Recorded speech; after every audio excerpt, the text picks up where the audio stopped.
We've been taking a journey for 6 weeks through the book of Esther. 10 chapters, takes you about 28 minutes to read it. It's in the Old Testament, and it's the only book of the Bible that doesn't mention the name of God.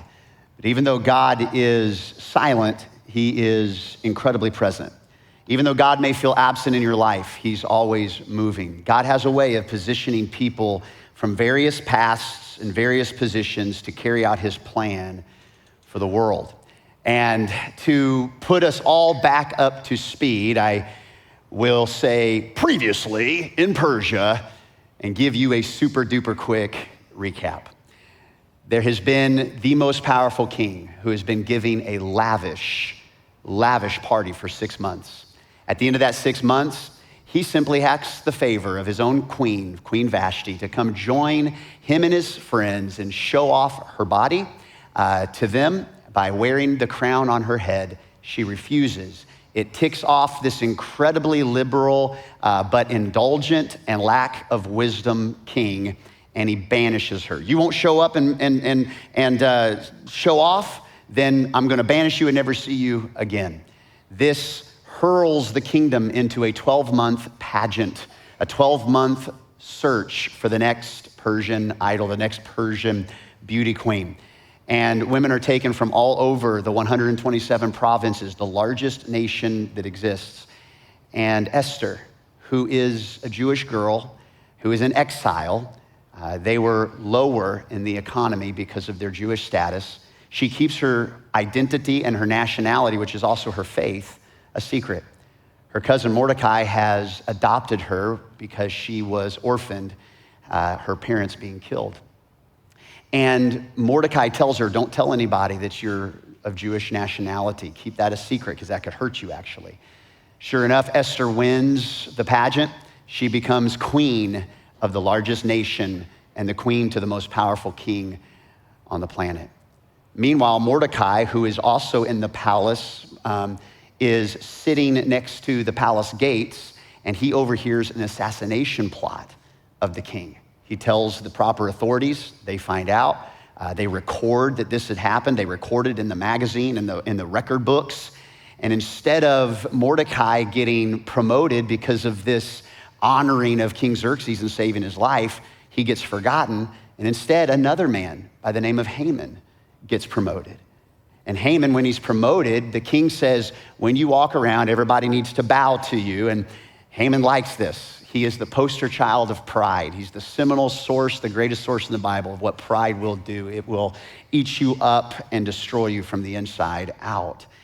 And Haman, as he is walking through the city, Mordecai's at the city gates, and Mordecai won't bow. And the Bible says that he was enraged, and it brings him to such rage and such racism and such prejudice that he gets the king to create a policy that is not just gonna kill Mordecai, but is gonna kill every single Jew in the province, including, little does he know, little does the king know, it's gonna include this new beauty queen, Queen Esther. So we've had a party and a pageant. We've had an assassination plot and a promotion. We've had now a prejudiced death policy. And now what's gonna happen is Mordecai's gonna find out about this death policy, and he's gonna have a plea and a plan for Queen Esther. He's gonna say, don't keep this a secret, even though it may cost you your life. Maybe you were positioned in the palace for such a time as this. And she says, fast with me for 3 days. And they fast, the whole nation of Jews fast for 3 days, and she approaches the king. Why is this such a scary gambit, a risk? Because he hasn't asked for her in 30 days. He has plenty of women to choose from. Maybe he's lost interest. If you approach the king and he's not asked for you, you can get your throat slit right where you stand. So she's risking her own life for such a time as this. She approaches the king and he says, what up, girl? I remember why I chose you, my Persian Kardashian. And she says, will you have a party with me? He goes, I like to party. She goes, I know you do. And so they have a party, and she says, you bring your wingman, Haman. And Haman's like, just me? Awesome. So they have this party, and they gobble down the grapes, and they drink the finest wine, and they have the greatest charcuterie board. And after that, the king says, why'd you bring me here, girl? What you want? What you need, up to half my kingdom. And she says, here's my idea. Will you just come back for another party? He goes, I like the way you think. I know why I chose you. And so the next day, they're gonna have another party. So they leave that evening, and Haman is strolling home, excited for the next party. The king is going to his royal bedroom, excited for tomorrow's party, and Esther is getting her plan into place. This party with a queen, though, it shows us just how much pride Haman was dealing with, because as Haman was like walking away, thinking, it's a beautiful morning, he sees Mordecai, who won't bow again. And it enrages him. So he goes home ticked off about it. He says to his wife, I'm gonna kill this dude. And she says, why don't you kill him tomorrow? Why don't, instead of waiting for the annihilation of the Jews, why don't you put up a huge impaling pole in our backyard? I know I wanted a pool. I know I wanted a little gazebo, but let's do a killing pole instead. And he's like, I like the way you think, girl. And so he creates a 75-foot impaling pole. And she says, tomorrow morning, first thing in the morning, you go to the king and you tell him about Mordecai and that you want to have him killed. And we start picking up last week's story where that next morning, Haman approaches the king. But the king hasn't slept all night. And because he was restless, he asked his court aide to read him from the magazine of Persia. And as the aide is reading, it comes across that assassination plot, that Mordecai had thwarted that plot. And the king says, have we done anything for Mordecai? He says, we haven't done anything, it doesn't say. He's like, I'm gonna do something first thing in the morning. So Haman, first thing in the morning, is going into the king's presence to say, can I kill Mordecai? And the king is waiting for Haman to come into his presence to say, I wanna bless Mordecai. It's a huge comedy of errors. Because when this pride wells up, it will destroy you from the inside out. And Haman's pride, when the King Xerxes says, how can I honor a guy I really want to honor? He says, put your own robes on him, put him on your own horse, get somebody way up in the biz to take the reins and walk him around saying, this is the man the king loves to honor. And the king says, that's a great idea. I love the way you think. And Haman says, it's me, isn't it? He says, go get Mordecai and do this for Mordecai. And it is devastating. All of a sudden, Haman's pride parade turns into a pride parade plot twist, because now Haman is going to lead that horse throughout the rest of the kingdom, honoring, blessing with his words the man he has vowed to kill, the man that he has raged against. So we pick up the story that after that, Mordecai returned to the palace gate. But Haman, he rushed home. He covered his head because he was very sad.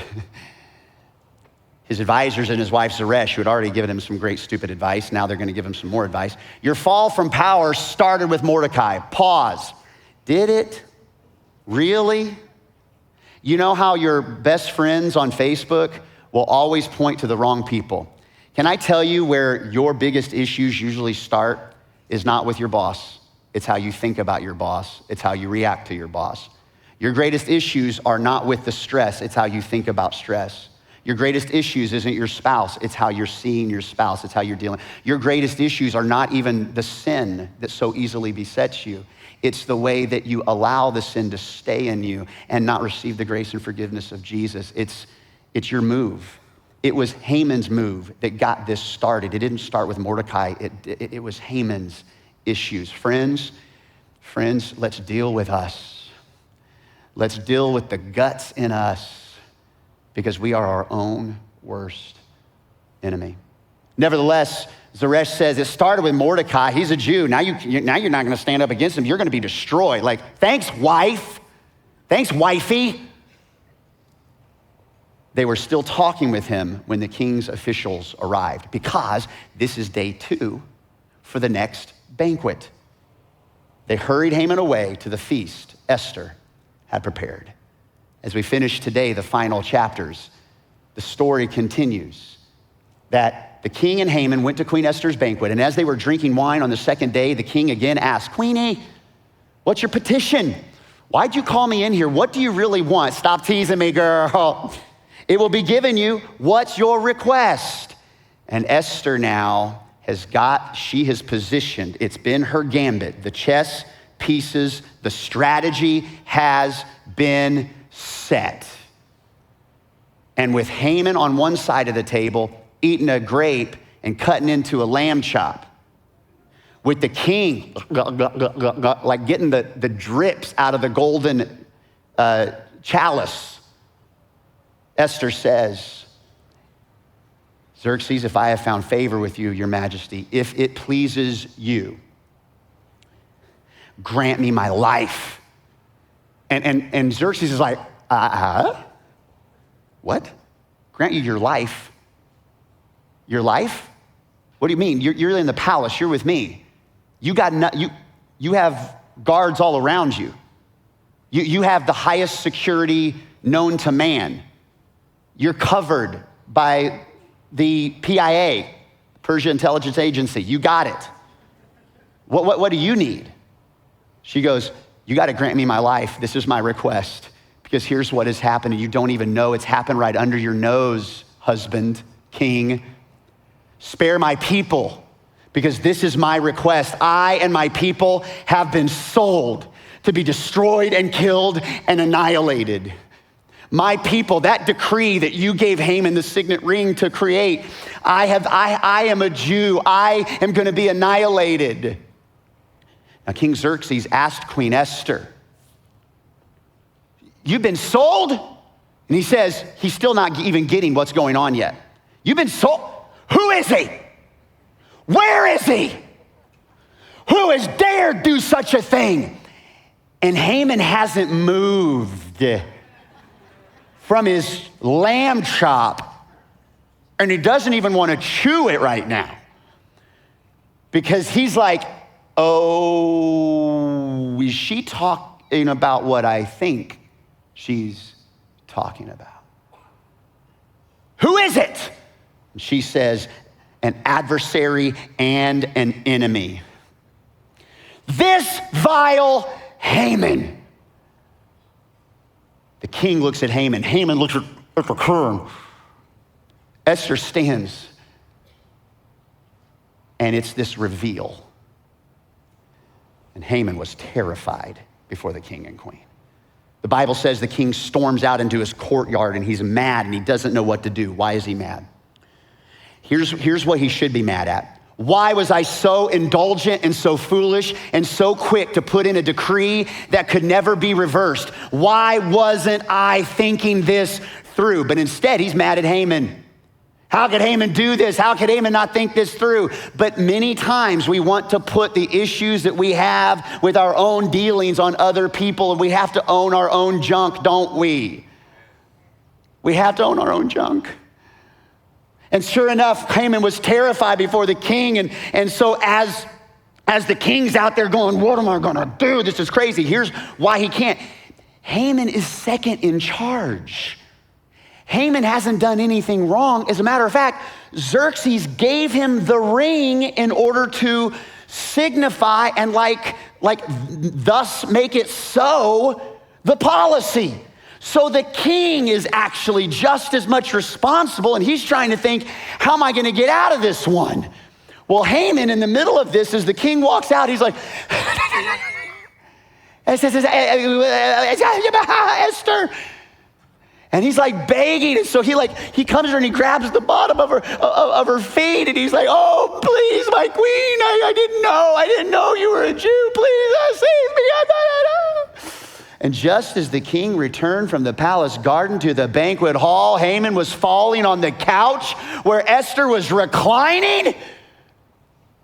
You weren't even allowed to be within 10 feet of another woman of royalty in any room. Let alone, you were never allowed to be with a woman of royalty by yourself. He walks back into the room and he's clinging to her, and the king's own words, will he even molest the queen while she is with me in the house? And this is the moment. The gavel comes down on Haman. No sooner did the words leave the king's mouth, they covered Haman's face with the black sack. They started dragging him away, and one of the guys named Horbana says, whoa. Your king, my king, One of the eunuchs attending the king said, a pole reaching to a height of 50 cubits stands by Haman's house. He was telling everybody about it. He was bragging about it. He said it was set up for Mordecai.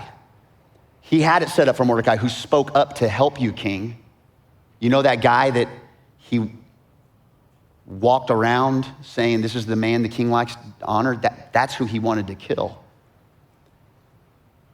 And Xerxes says, kill him. But he also says, impale him on it. Let him get what he has been planning for someone else. Friends, listen. Your vengeance, your bitterness, your anger, your revenge will only kill you slowly from the inside out. Will only destroy you from the inside out. It will not help you. It will kill you. Impale him on it. So they impaled Haman on the pole he had set up for Mordecai. Then that same day, as like the story begins to end, King Xerxes gave Queen Esther the estate of Haman, the enemy of the Jews.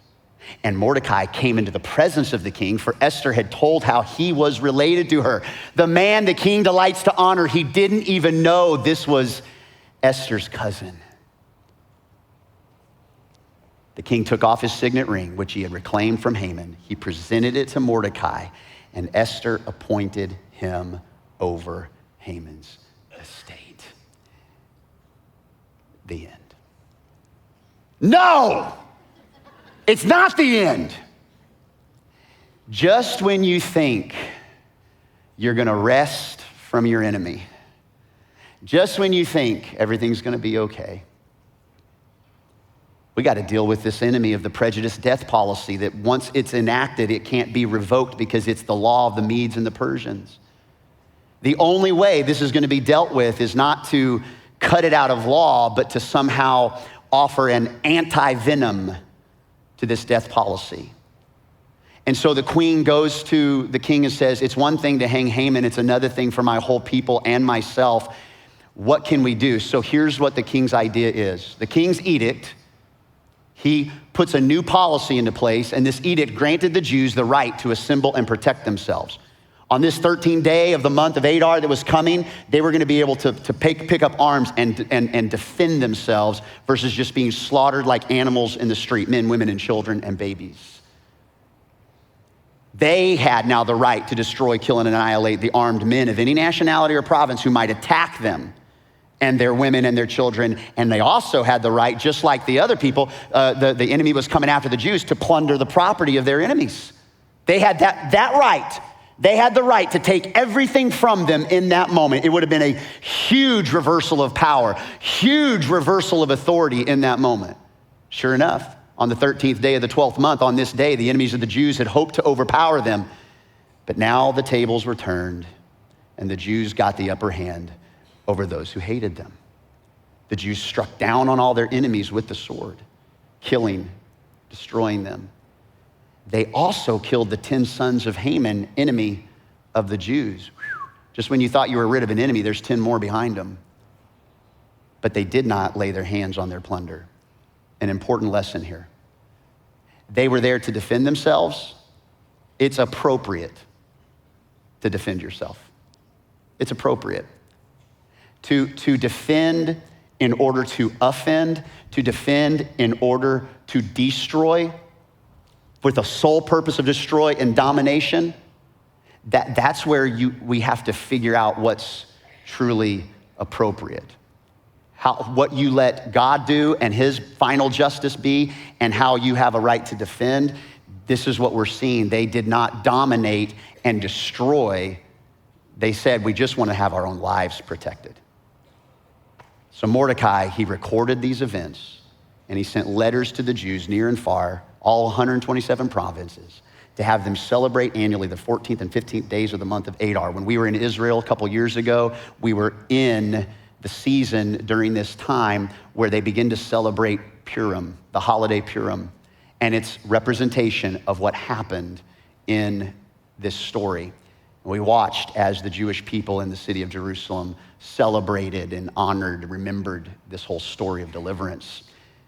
And the Bible says, on the days of the month of Adar, they celebrate as the time when the Jews got relief from their enemies. What a beautiful thing to get relief from your enemies. If you're taking notes, an undervalued promise from God. God, throughout Scripture, promises people rest from my enemies. He promises that. Well, that promise ain't come true yet. I'm still I'm waiting on that promise, Pastor Jeremy. And it's true. Like, even though God has promised rest from my enemies, rest never seems to last, does it? It's like one step forward and two steps back sometimes with an enemy. Maybe that enemy is a family member, a relative, an associate, a neighbor. There's an enemy that's against you. You don't even know why they're against you, or there's just conflict that you can't get quite past. Every one of us deal with conflict around us, conflict between us, conflict in us. It's not a matter of whether it's going to happen. It's how we respond to it when it does happen. And the truth is, throughout the Bible, we see God promising rest from the enemies. Look, the Israelites were slaves for 400 years in Egypt. God promises, rest from your enemies. I'm going to pull you out. I'm going to bring you out from Egypt. And sure enough, he does. But no sooner do they get out from under the whip of the Egyptians that they get to the edge of the Red Sea, and those same Egyptians are after them, and there's no rest. And just as soon as the Red Sea is parted and they go into the wilderness, that there's enemies around them, even their own enemies, and it causes a lack of rest internally. It goes from there 40 years later to crossing the Jordan River, and they've had rest, and now they're going to have success and victory and defeat and a time of celebration and no rest and rest. And I thought you promised rest from our enemies.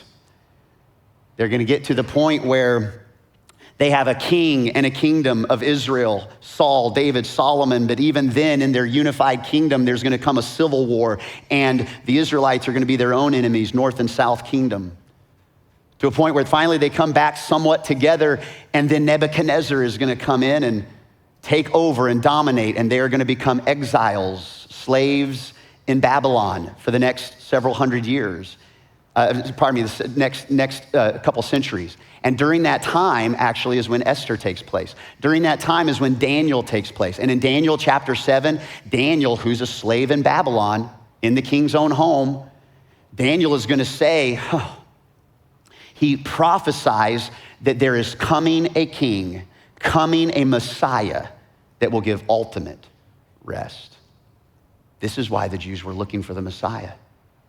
So finally, Jesus shows up, and they think, now we're going to get our rest. Now the kingdom's going to be overturned, because they are living in a Roman-occupied Jerusalem, and they still don't have rest from their enemies. And so they're asking Jesus questions like, when will you restore the kingdom of Israel? And he's like, you don't even understand really what you're asking. You don't even really understand the kind of kingdom. When I'm telling you, our Father in heaven, hallowed be thy name, thy kingdom come, thy will be done. I'm not talking about overturning Rome. I'm talking about overturning your heart. I'm talking about the stuff in you. That's why he says, they're like, how do we get our enemies? He's like, man, I'll tell you how. Love them. And they're like, what? Yeah, double down, forgive them. What? I know when you love an enemy, it's like pouring hot coals over their head. They're like, we'd rather have a catapult of hot coals. And you want me to forgive? And yet Jesus on the cross, I heard yesterday an old pastor say, the worst thing that has ever happened on the face of the planet, the worst monstrosity, is that people killed the Son of God. And yet the most amazing thing that has ever happened in the history of the world is the Son of God died for you. The greatest thing and the worst thing together, wow. That's how we can walk through valleys of the shadow of death and not fear evil, because he's with us. He can turn the bad things into good things. He can take bad situations and not make them beautiful, but he can turn beautiful things out of bad situations. But here's the deal. Jesus, on the night he's betrayed, he's prayed for unity, and they're still wanting to know what's gonna happen. They're waiting for ultimate rest. They're waiting for the kingdom. How do we know? Because he gets to the Garden of Gethsemane and he's praying, and when the kiss of betrayal, you wanna talk about an enemy? I mean, you wanna talk about sneaky and snaky, that one of his very own earlier dipping chips into the salsa at the Last Supper. Judas comes and doesn't say, that's the man. Doesn't like put a tail on the donkey. No, he kisses Jesus on the cheek. What a betrayal. A friend doesn't do that. That's what an enemy does. And as the armed guards come to get Jesus, what happens? Peter pulls out his knife and tries to kill. Why? Because he thinks this is the time. This is the time we get rest, ultimate rest from our enemies. And he cuts the dude's ear off. May have been going for his throat, but he was a fisherman, so he didn't have great aim. He went Mike Tyson on the dude, got his ear. When they were watching the replay, though, it was very glitchy. Anyway, I got to move. Jesus says, whoa. He picks up the enemy's ear, places it, heals the guard. What is he showing us? If Jesus were just after destroying the enemies around us, he failed. Because that wasn't his number one concern. Write it down. God is less concerned about destroying the enemy against me. What God is really concerned about is about destroying the enmity inside me. It's an enemy in me called enmity. What is enmity? You can write it down. Enmity is a sustained feeling of hostility or intense dislike. Sometimes you don't even see it coming. It festers, it builds. As I talked about, pride is the carbon monoxide of sin in your life. This is kind of how it's a silent killer, that enmity. Now you may say, I don't really have an enemy like that, but let me show you what it looks like. 4 little ways that it can linger. It's lingering frustration. Somebody did something to you at work, at home, in a relationship, and you've said, I forgive you, and maybe you do, but it's a 70 times 7 situation because you're letting frustration linger with them, linger with that person, linger with that company, and so it starts building. Do you have to? Do you have to? Do you have to let it linger? Anyway. And so now you see them and you're like, hey, jerk, right? It's reluctance to celebrate others. Someone who gets a reward and you kind of have a little disdain for them, you can't even celebrate them because you're kind of still slightly ticked off, and it builds. A negative inner commentary. Listen, the enmity isn't just for those outside. It also is in yourself when you look in the mirror and you have this sustained hostility towards yourself. That's what shaming yourself looks like. And you speak so bad about yourself and down to yourself, you'll never figure it out. How could you keep doing that? What are you doing? The Apostle Paul may have dealt with that. We know he had a thorn in his flesh and he asked several times, but then he realized that it was his grace that was sufficient and he couldn't just be mad about it enough. Do you know what negative inner commentary though looks like for you? It's actually breaking the commandment, thou shalt not lie. Listen to me. When you hold on and make assumptions about people around you of why they did that, why they said that, why they won't do it, why they think this, and you are developing a story and it may not even be true, you're lying to yourself. The King James says, thou shalt not bear false witness.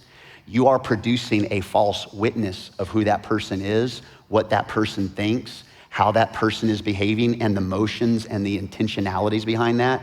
We see that all through the political process, that people have certain intentions and we bear false witness and we say the only reason they're voting that way is because of this, and we broad stroke, the only reason they're voting that way is because of this, and we broad stroke, and you develop an inner commentary that is enmity and it will kill you from the inside out.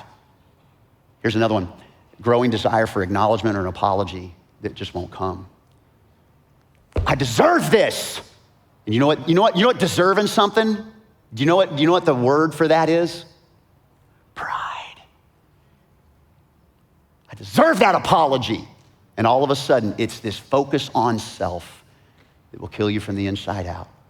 So this culture has a decree just like Persia had a decree. And the current decree of this kingdom, when it comes to annihilation, when it comes to stealing and killing and destroying and plundering, it's not built on racism. It's not built on a prejudice against any kind of people, although that can exist and drive many people's behaviors and beliefs.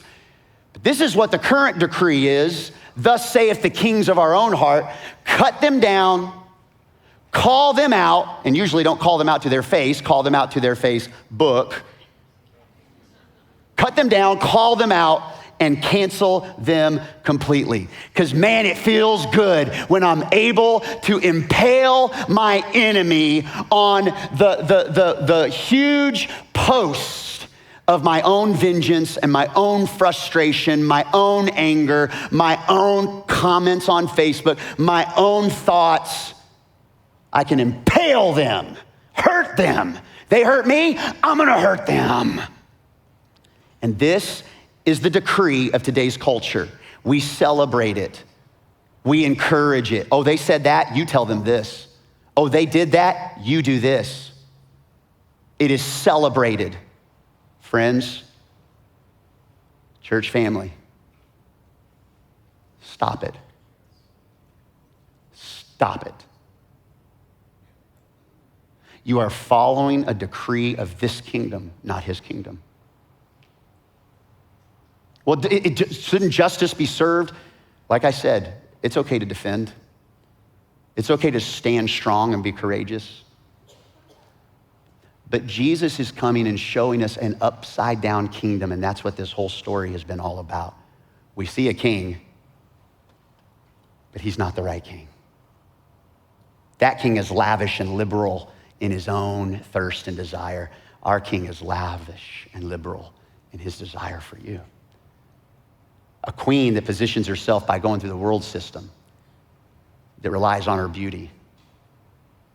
But Jesus, who is beautiful, sees us beyond our own beauty, makes us beautiful. The problem with evil, the problem with enemies, when you fight evil with evil, evil always wins. When you fight evil with evil, evil always wins. And here's what happens. It wins in two ways in your life. Ends in two ways. First, evil expands around you. If you destroy an enemy, can I just tell you, that enemy has brothers. That enemy has sons. That enemy has sisters. And you're just producing more enemies. You want to bust it out and you want to give your thing, you'll see. You'll have a few people say, go girl. And then others say, yeah, well, what about you on your high horse? And block, cancel them completely. And you never grow and you never learn because pride takes over. Another one is, though, when you fight evil with evil, evil expands inside you. Because when you think they hurt me, I hurt them, then that expands that hostility that will tear you up from the inside out. Even though you might restrain your enemy by cold shoulder, a lack of an invite to Thanksgiving, a ruthless text, vitriolic conversation, a cold shoulder and a stiff arm, you might destroy that enemy for a while, but it will expand the enemy inside you. I restrained my enemy. Okay, awesome. But I strengthened my enemy, enmity. So that's the current decree of this culture. Steal, kill, and destroy. Call them out, cancel them completely. But the counter decree, see, there was a counter decree to defend themselves. There was a counter decree of a better way to deal with this, and it still was bloody. It still was messy. It was the only way out in Persia. But for you and I, God has given us now through Jesus a new kingdom to live by. And Jesus, when they say, how do we do this? How do we get our enemies? Should we call down fire from heaven because they didn't listen to you? He says, no, actually, what you should do is you should sit them down and you should hear them out and you should forgive them completely. I was like, what? Jesus? What are you talking about, Jesus? sit someone down, hear them out, and forgive them completely? Yeah, the Bible says that even if you're like in the middle of a worship service and you realize someone's holding something against you, you should go make it right with that person. That's an offering. That's like an offering to God. Yeah, but that doesn't feel right. I know it doesn't feel right because you are so prone to want to feel the ways that this kingdom says is appropriate on how to deal with stuff this side of the kingdom. When Jesus said, pray like this, my kingdom come, your will be done. The key word is your.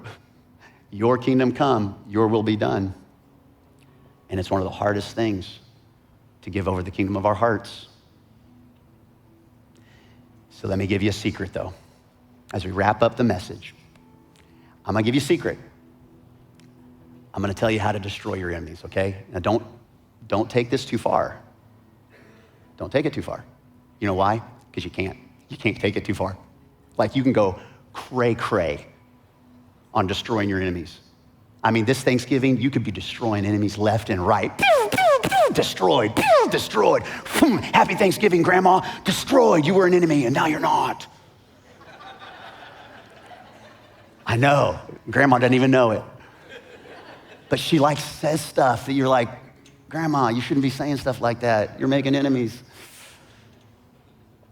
You know how I truly destroy my enemies? Here's how I do it. Here's what I do it with. Here's the weapon. And it is violent. It is horrible. It is horrible. It is horrific. It is bloody. It is bloody. It is bruised. It is mighty and it's disturbing. It is the violence of grace. Grace is violent.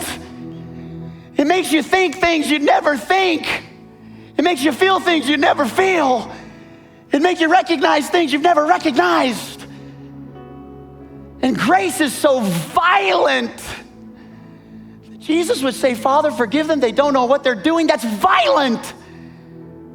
In the old story of Les Miserables, Jean Valjean, who had been a prisoner for 20 years, finally his parole is up, prisoner 24601, and he's a criminal. 20 years, he stole a piece of bread, but he had broken into a store to do it, and 20 years in prison. He comes out of prison, nowhere to go. A bishop in the town lets him into his house to spend the night. But while he's there, instead of accepting the grace of the bishop, he steals the most expensive silver out of the bishop's cabinet, the candlesticks. And he's back on the road, being exactly who he thought he was, a criminal. He's stopped by the police. They take him back to the bishop's house in the morning. They say, we caught Jean Valjean with these candlesticks. They're yours. And the bishop says, oh, yes, they are. And Jean Valjean sinks his head. And the bishop goes on to say, yes, these are my candlesticks, but Jean Valjean, you forgot the silverware. You forgot these precious items too. The police officer's shocked, and the bishop and Jean Valjean have a conversation. He says, with this grace, I have purchased your life. Friends, that's violent. It tore Jean Valjean up so much that he became a completely different person. You want to destroy your enemy? Make him a friend.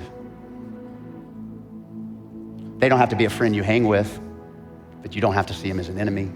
The violence of grace is crazy. Look, an enemy can't make me hate him. My enemy, you're not going to make me hate you no matter what you say. You know why? Because I deserve to be hated.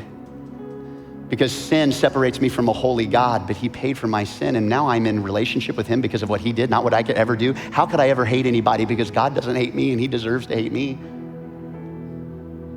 Pause. Stop the music.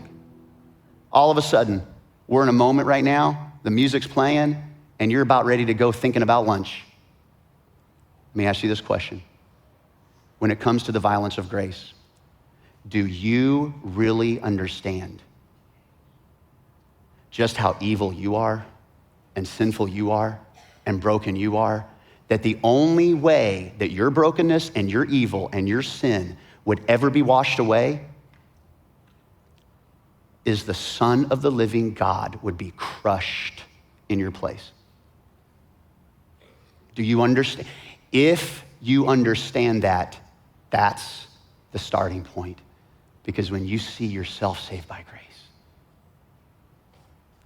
it's hard to keep an enemy and hate them because you see your own issues. You can go ahead. It sounds good. Thank you, Gerardo.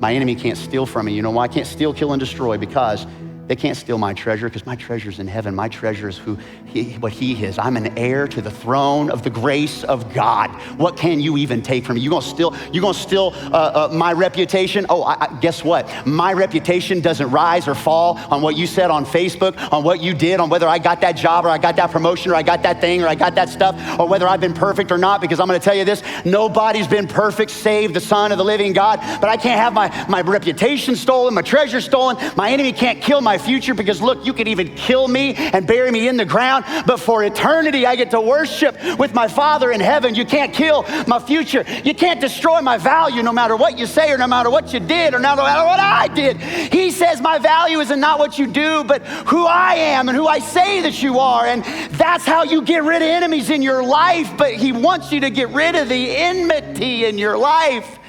And there is a hostility in you against God. There's a hostility that you want to be king. And this whole story of Esther is not about a queen of beauty and courage. It's about who you'll approach, who will be your king. My single greatest gambit, that calculated chess move to hopefully get an advantageous position, it's the craziest one of them all. Do you see at the end of a chess match when pieces have been taken off the board, captured by either opponent? There's only just a few pieces left. Many times what will happen is this king moves here and this king moves here and this king moves here and this king moves there. And it can become a stalemate because it's just kings moving for position. Kings moving for position. And nobody ever wins. And guess what happens when nobody wins? Both people lose. So if I could wrap it all up with one gambit for you today. 7 weeks in this book. When you finally get to a point where you see you're trapped or you see that the king has an advantageous position against you, instead of going through all of that, one thing you can do is you can resign your king. You lose the game according to these rules. But the grand master of the galaxy, it's only when you actually resign your king that you win. It's a risk. It's a gambit. Can this be our prayer today? I resign my king. I lay my life down to allow the King of all kings to sit on the throne of my decisions, my identity, my value. And he turns enemies into friends. I want to pray for everybody, every location.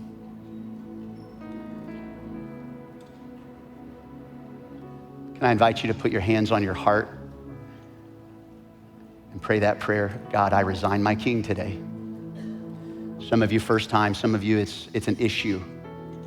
Friends, I'm telling you, I have experienced the violence of grace. Friends that I've wounded. People that I've hurt. I've experienced the violence of grace. And I've taken it for granted.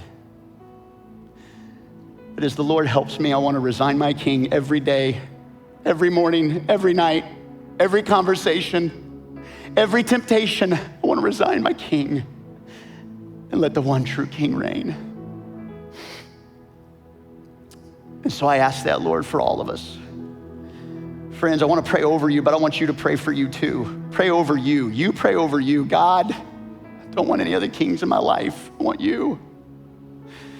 No one can stand against you, above you. You're so good. And your grace is so bloody and horrific that, wow, it's incredible. And all I have to do is receive it today. I don't have to earn it. What? Okay.